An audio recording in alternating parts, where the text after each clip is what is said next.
אור, אתה רואה את התמונות האלה ואפשר להבין שהפגיעה הייתה חד משמעית קשה מאוד.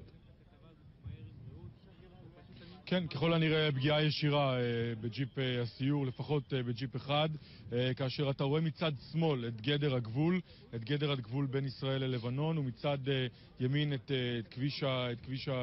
כביש הסיור שעליו נע לבנת הסיור, כפי שזה מכונה, כאשר אפשר לראות את כלי הרכב, את הג'יפים, מעשנים מקדימה, כלומר ספגו פגיעה ישירה ומעלים עשן. אפשר להבין בצורה הזו שטיל הנ"ט של החיזבאללה נורה מזרחה, כלומר ממערב למזרח. אתה רואה משמאל את גדר הגבול ומזרחית לה את כביש הסיור שעליו נע לבנת הסיור של צה"ל שנפגעה. אותה ג'יפ או ג'יפים נפגעו, לפחות ג'יפ אחד, ייתכן גם שניים כתוצאה מפיצוץ טיל הנ"ט הזה, ואתה מבין שכאשר יש כמה נפגעים